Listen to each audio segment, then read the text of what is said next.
It is often called the biggest U.S. double standard. The U.S. not only possesses and maintains nuclear weapons, it lectures the world on the threat, like from Iran, on the virtues of nuclear non-proliferation. At the same time, it is upgrading its nuclear arsenal to the tune of between $1 to $2 trillion. Hi, I'm Kavita Vai. Welcome to this edition of Economic Divide. Coming up in today's program, U.S. nuclear weapons upgrade, the development of new U.S. air, land, and sea-based nuclear systems dubbed the nuclear triad, part of the U.S. strategic doctrine. The U.S. says that they must be modernized, but for whom and against what? Meanwhile, the U.S. President Joe Biden has said that it would review the $1.2 trillion nuclear modernization program. He said that he would trim funding for nuclear weapons and will reduce the role in the Pentagon strategy.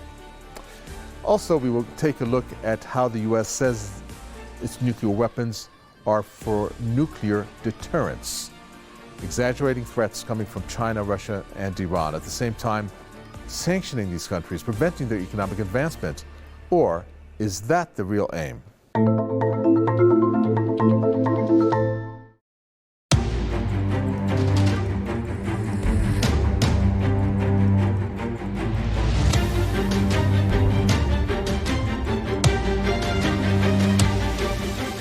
Intercontinental ballistic missiles, strategic nuclear bombers, and submarine-launched ballistic missiles. The U.S. views them as its three pillars in the nuclear policy. The U.S. says that the atomic warheads and transport means introduced during the Cold War are falling behind. It claims that they need to be modernized. For that reason, the administration of former U.S. President Barack Obama approved the modernization plans to replace them with the latest ones, to the tune of between $1.2 to $2 trillion over the course of 30 years. Ironic that the former U.S. president was presented as being in a nuclear paradox, pushing for cuts, yet to have agreed to upgrades. At least with Donald Trump, the view was clear. Three legs of the triad, though. Do you have a priority? Because I want to go to Senator Rubio after that. I think for me, nuclear is just the power, the devastation is very important to me.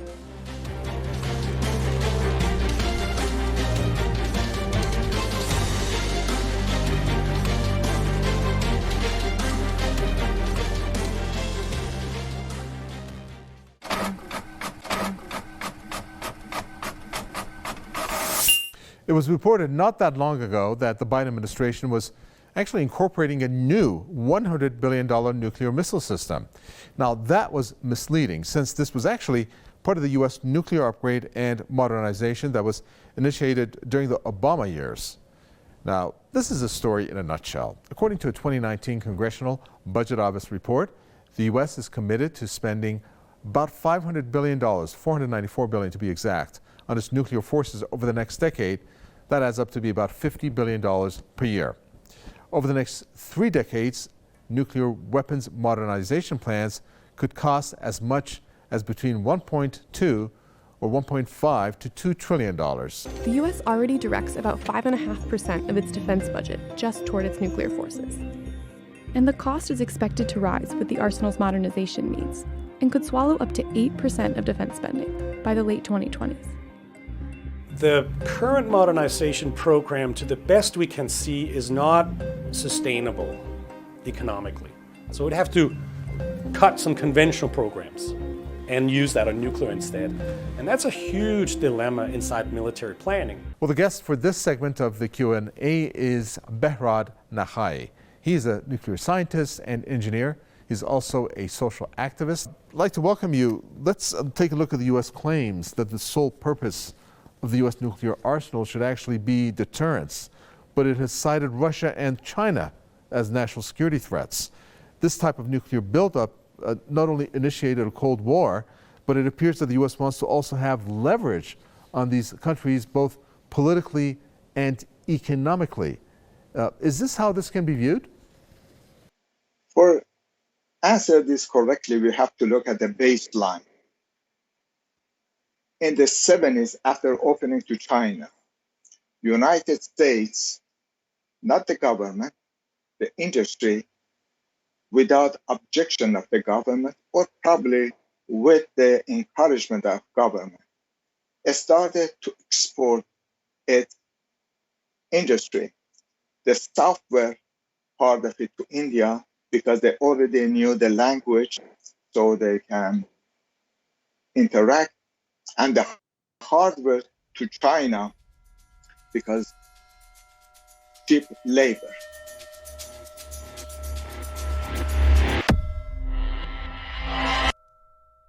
It's time for our in-depth section of the program. The theory that nuclear weapons are decreasing in numbers and that there was an end to the Cold War, that no longer holds true.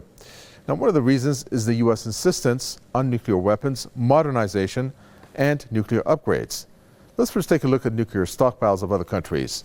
We're going to go back to the year 2013 in order to do that and take a look at Russia, for example, at that time. 8,500 nuclear weapons it possessed. The U.S. had 7,700. This includes deployed and reserved warheads. Now, China at the time had 250 nuclear warheads. Now, fast forward to the year 2020. You can see that the number of nuclear warheads, weapons, is decreasing. As of the end of that year, the number for the U.S., for example, stood at 5,800. Russia, it stood at 6,375. So there was a decrease. But notice China. Now, China, that increased its nuclear warheads. It was 250 to 320. From China's point of view, since the U.S. sees it as a national security threat, it has increased its military capabilities, of which nuclear weapons is part of its program. Now, the former U.S. President Donald Trump, who was not the first U.S. president to go after the expansion of U.S. nuclear arsenal, certainly glorified the building and the expansion of nuclear weapons. I think we can do a lot of things militarily also. For instance, they're making a lot of weapons, tremendous weapons, and so are we. We just had $716 billion approved for military last year. Now we're possibly going to do more this year. And between Russia and China and us, we're all making hundreds of billions of dollars worth of weapons, including nuclear, which is ridiculous. And I would say that China will come along, and I would say Russia will come along. It doesn't really make sense that we're all doing this. I think we're the leader. I think we're always going to be the leader. We have to be the leader. I think it's much better if we all got together and we didn't make these weapons. Donald Trump for you and his way of explaining things. Well, the U.S. nuclear modernization and upgrade program, however, is in fifth gear. Now, did you know that the U.S. actually has a nuclear strike command? It's called Air Force Global Strike Command. Well, that's appropriate. And it's a major command of the United States Air Force, headquartered at Barksdale Air Force Base, Louisiana. AFGSC provides combat-ready forces to conduct strategic nuclear strikes and global strike operations in support of combatant commanders. And this is their state of mind these days.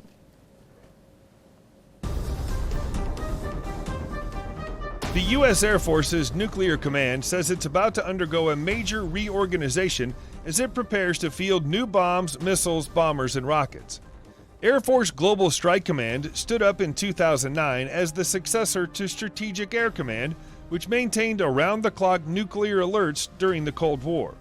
Today, the command's 34,000 personnel oversee 20 B-2 stealth bombers, 76 B-52 bombers, and 450 Minuteman III intercontinental ballistic missiles, together capable of delivering thousands of nuclear warheads. Yeah, this type of stuff really boggles the mind. All right, and when you thought it couldn't get worse, it actually does. The U.S. is actually getting this.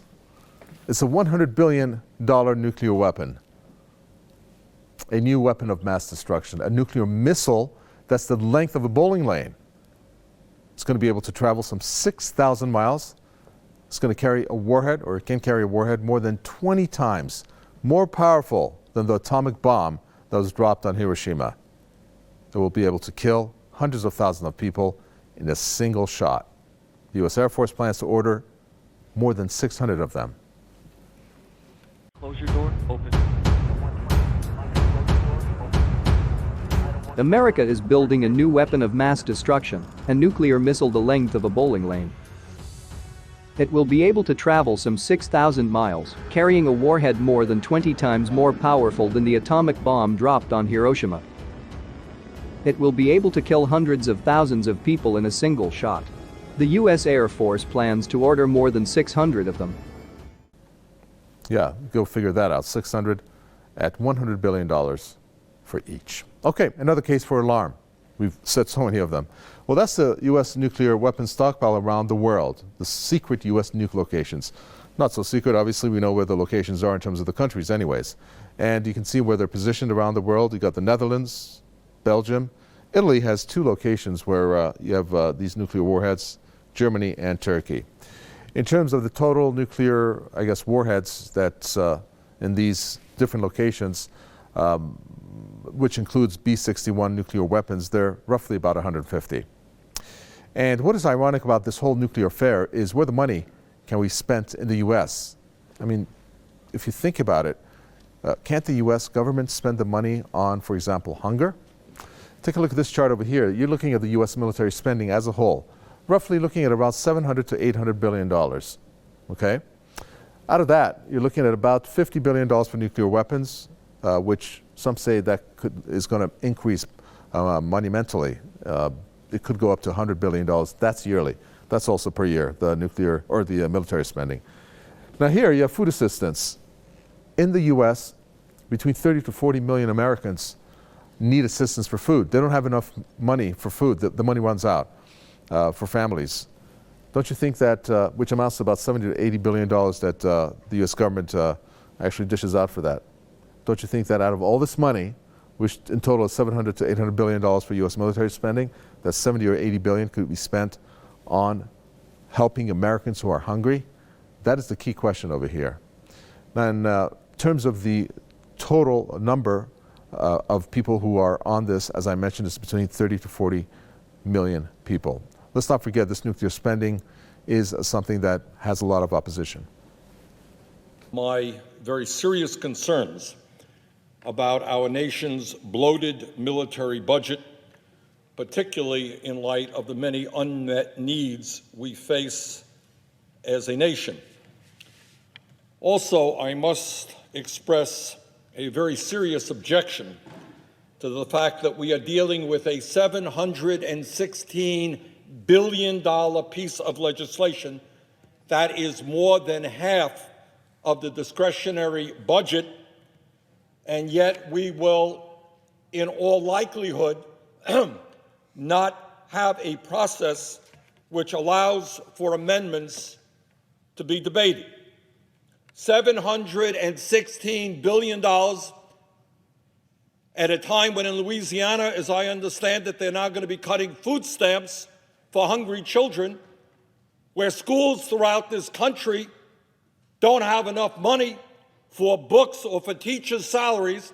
We're talking about a $716 billion military budget, and this process, as I understand it, will allow for no amendments, despite the fact that I think virtually every member of the Senate has concerns about this bill. Okay, what's incredible about this is the fact that Bernie Sanders, aside from how he clearly describes this scenario, is that there are no amendments, so this is going to get passed. Nobody can argue against the figure for the military spending. Okay, let's bring in Scott Ritter here. He is the former UN Chief Weapons Inspector. He was a critic of the U.S. foreign policy in West Asia and prior to the invasion of Iraq in March 2003. He stated that Iraq possessed no significant weapons of mass destruction. Scott, welcome.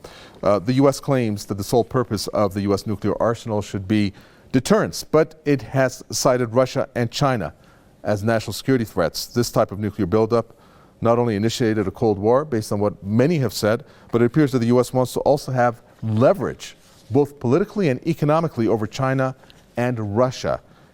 Is this how this can be viewed, do you think? Well, first of all, I mean, it doesn't do the argument any good to compare nuclear weapons with impoverished Americans. They don't factor into the debate. There's always been starving Americans, and since 1945, America's always had nuclear weapons, and never the two shall meet. So I understand the sentiment, but the same argument could be made for conventional military forces. Why do we spend so much money invading and occupying Iraq? Why do we spend so much money bombing Syria? Why do we spend so much money in a 20-year war in Afghanistan when we have starving Americans.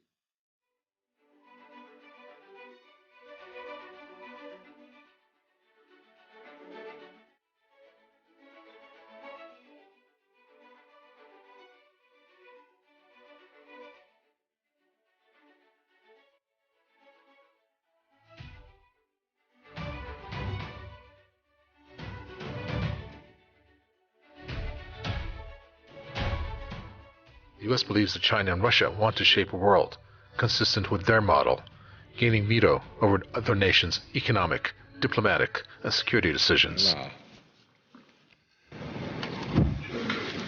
Yeah.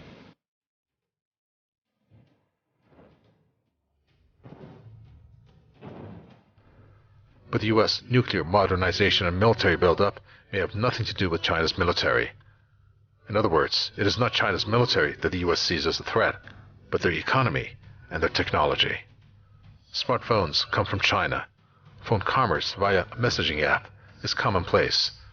China is home to Huawei, Alibaba, Baidu, Tencent, and Xiaomi. Then comes massive investments in AI and 5G.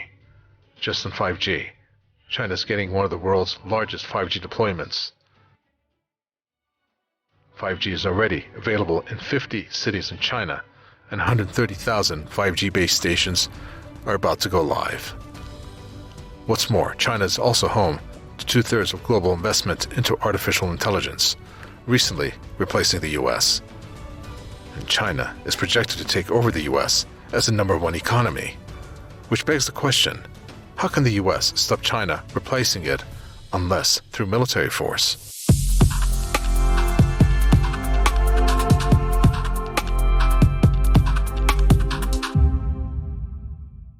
When it comes to the nuclear energy industry, not nuclear weapons, the U.S. boasts about how good that is for the economy.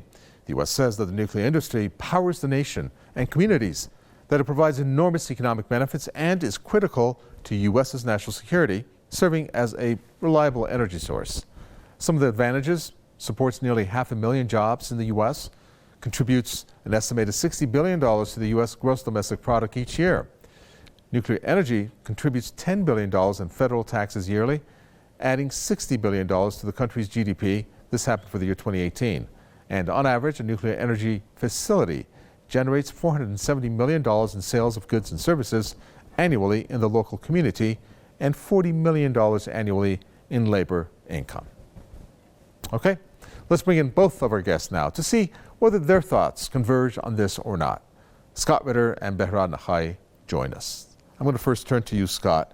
The U.S. not only possesses and maintains around 6,000 nuclear weapons, that's come down roughly, but also boasts an array of weapons of mass destruction, including chemical and biological ones, and yet it lectures the world on the threat from Iran and on the virtues of nuclear non-proliferation. Analysts consider the U.S. position on nuclear weapons actually a multi-layered cake of highly transparent double standards, one way of describing it. Does the U.S. exercise this manufactured threat to prevent economic and political advancement like in Iran's case? Look, there can be no doubt that there's a large element of hypocrisy in the American position regarding nuclear weapons.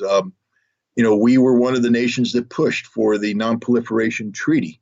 And part of the non-proliferation treaty holds that there are 5 declared nuclear powers, and that the world will be limited to these 5.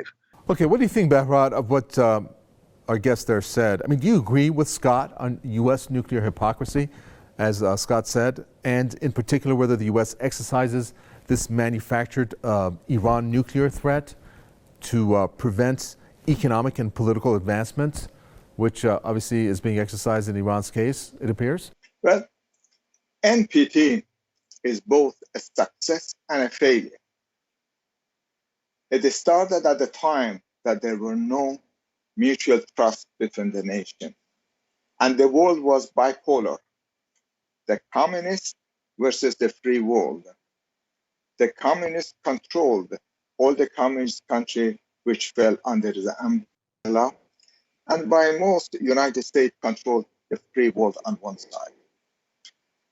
Under those circumstances, they brought the NPT, hoping that they would prevent other nations develop nuclear weapons in exchange for helping with a peaceful nuclear development, and also with the main promise that they would agree over time reduce to eliminate their nuclear weapons. That was Behrad talking there. And also Scott Ritter, prior to him, former UN Chief Weapons Inspector, Behrad, a nuclear scientist and engineer. Okay, I'm going to be right back with the Info News section, but first, let's take a look at other countries and their nuclear stockpiles.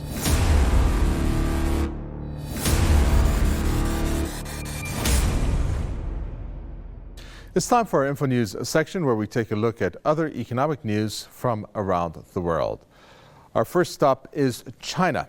We're going to take a look at China's yuan. What has occurred? The share of China's yuans of global currency reserves, which are held by global central banks, have reached a new high. That high being 2.45% in the first quarter of 2021. Now, the yuan's previous forex share was 2.2%. That happened in the last quarter of 2020. Comparatively speaking, the greenback share currently stands at 59.5%, with the euro and the yen far behind, standing at 20.57% and 5.89% respectively. However, that's an increase on the yuan, so we wanted to point that out. Next, the OPEC oil production. Oil has surged. Prices are incredible. $75 per barrel is the latest that we have on that. It could be up to 76.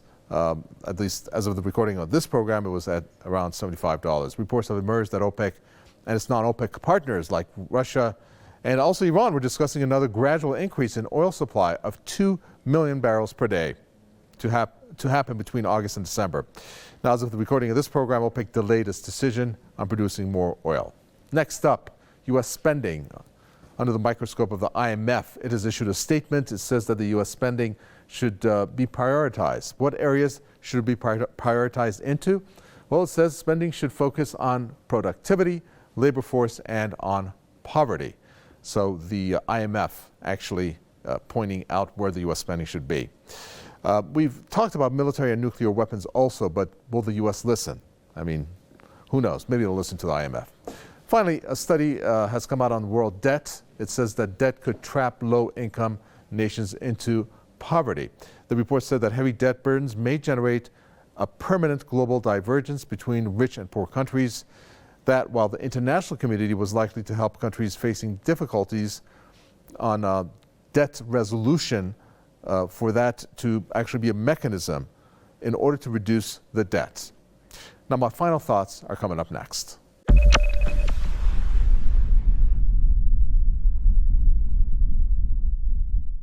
Upgrading and modernizing nuclear weapons requires massive spending, like the $1 trillion or more that the U.S. is going to be spending over the next 30 years.